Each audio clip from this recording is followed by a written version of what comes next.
1979 में रिलीज हुई film एमिटीविले horror और 2005 की रीमेक जिसमें ये दिखाया जाता है कि कैसे एक परिवार का नए घर में शिफ्ट होने के साथ ही परलौकिक शक्तियों से पाला पड़ जाता है। इस घर के रहस्यमय अतीत ने उसका पीछा नहीं छोड़ा था और ये परिवार भी उसी काले अतीत का शिकार होता है। लेकिन क्या फिल्म में दिखाई गई ये सारी घटनाएं सच में किसी पे घटी थी या फिर ये एक मनगढ़ंत कहानी थी? तो चलिए जानते हैं एमिटीविले हॉरर का सच। एमिटीविले घर न्यूयॉर्क के लॉन्ग आइलैंड में दक्षिणी तट पर मौजूद है। 1974 के दौर में इस घर पर डेफियो सीनियर अपनी पत्नी लुइस और 5 बेटे बेटियों के साथ रहते थे। रोनाल्ड डेफियो जूनियर इनका बड़ा बेटा था और ये बुरी तरह से ड्रग्स में डूबा रहता। इसी ने 13 नवंबर 1974 की रात को 3:15 बजे एक एक कर अपने माँ बाप और चारों भाई बहनों को शॉट गन से मार डाला था। इनमें सबसे छोटा भाई 9 साल का जॉन डेफियो भी था। रोनाल्ड ने इसे भी नहीं छोड़ा।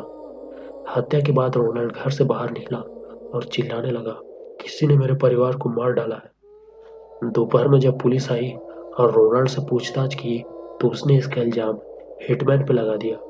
इस तरह से रोनाल्ड हर बार एक नई कहानी बताता, लेकिन जब उससे कड़ाई से पूछताछ की गई तो उसने सब उगल दिया कि कैसे उसने बड़ी ही बेरहमी से अपने परिवार को खत्म कर दिया। उसके हिसाब से घर में मौजूद कोई शैतानी ताकत उससे अपने परिवार को मारने के लिए कह रहा था और ये बहुत ही जल्द हो गया। उसका कहना था कि अगर मैं उन्हें नहीं मारता तो वे मुझे मार चुके होते। इस केस पे पुलिस ने जब और गहराई से जांच की तो उन्हें पता चला कि रोनाल्ड के घर में आए दिन हिंसा होती रहती थी। उनके पिता डेफियो सीनियर अपनी बीवी और बच्चों को बहुत पीटते और खास करके रोनाल्ड को। खैर, हत्यारे रोनाल्ड को न्यूयॉर्क के डचेस कंट्री में लगातार 6 आजीवन कारावास की सजा सुनाई गई और वो आज भी अपनी सजा काट रहा है। मर्डर की इस घटना के बाद एमिटीविले अगले 1 साल तक खाली पड़ा रहा, जिसके बाद जॉर्ज लुट्ज ने सिर्फ $80,000 में इसे खरीद लिया। उन्हें पता था कि इस घर में 6 लोगों की मौत हुई है, लेकिन पैसों की कमी की वजह से उनके पास इसके अलावा कोई चारा नहीं था और जॉर्ज अपनी पत्नी कैथी और 2 बच्चों के साथ यहाँ शिफ्ट हो गया। इस घर में 5 बेडरूम, स्विमिंग पूल, कोर्टरूम और गैराज मौजूद था। इतने कम पैसों में इतना कुछ मिलने से वो खुश थे, लेकिन कुछ ही अरसे में उनकी खुशी खौफ में तब्दील होने वाली थी। दरअसल एमिटीविले में शिफ्ट होने के कुछ ही दिन बाद उन्हें इस घर में कुछ असामान्य सा महसूस होने लगा। उन्हें हर पल लगता कि वो अकेले नहीं है और उन्हें कोई देख रहा है। शुरू में उन्हें लगा कि ये सब उनका भ्रम है, लेकिन आए दिन उनके घर में बहुत सी रहस्यमय घटनाएं घटने लगी, जैसे दीवारों पर हरे रंग के कीचड़ का खुद ब खुद आ जाना, लाल आंखों वाले सुअर का खिड़की से नजर आना, उनके घर में अजीबोगरीब आवाजें सुनाई पड़ती और एक बहुत ही तेज गंध पूरे घर में फैला हुआ महसूस होता। सबसे बुरा हाल तो कैथरीन का हो गया था, मानो जैसे कोई शैतानी ताकत उसे अपने वश में करना चाहता था।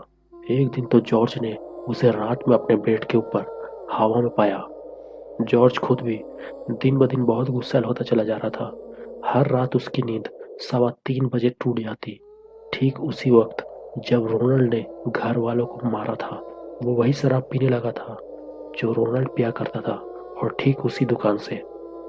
जॉर्ज को एक दिन घर के बेसमेंट में एक छोटा सा बेडरूम मिला, जिसे देख वो बिल्कुल हैरान रह गया, क्योंकि घर के नक्शे में ऐसा कोई रूम नहीं था। जॉर्ज का कुत्ता हैरी वहां जाने से बहुत डरता और जब भी जॉर्ज इस कमरे को खोलता तो वो भौंकने लगता था। इन सब से परेशान होकर जॉर्ज ने प्रार्थना के लिए घर में एक प्रीस्ट को बुलाया, लेकिन एक अदृश्य ताकत ने प्रीस्ट को चाटा चढ़ दिया, जिसके बाद उसने वहां रहना मुनासिब नहीं समझा और चला गया। इस घटना के दूसरे दिन प्रीस्ट ने जॉर्ज को आगाह किया कि कुछ भी हो जाए, लेकिन दूसरे माले के कमरे को कभी मत खोलना, और वहीं से सबसे ज्यादा आवाजें भी आती थी।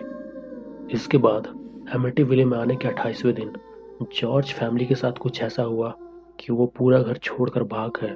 उस दिन उन पर क्या घटना घटी थी, इस पर वो बात करना बिल्कुल पसंद नहीं करते। लुड्स फैमिली के चले जाने के बाद यहाँ पड़ताल करने कई सारे पैरानॉर्मल इन्वेस्टिगेटर्स भी आए थे, जैसे एड और लॉरेन दंपति, और उन्हें यहाँ किसी शैतानी ताकत के होने का साफ साफ संकेत भी मिले थे। साथ ही एक बच्चे की तस्वीर भी क्लिक हुई, जबकि उस दिन वहाँ कोई बच्चा मौजूद नहीं था। खैर, लुड्स फैमिली की इस कहानी से ही प्रेरित होकर राइटर जे एंसन ने एमिटीविले हॉरर द ट्रू स्टोरी लिखी थी और सितंबर 1977 में रिलीज के साथ ही ये बुक बेस्ट सेलिंग हो चुकी थी।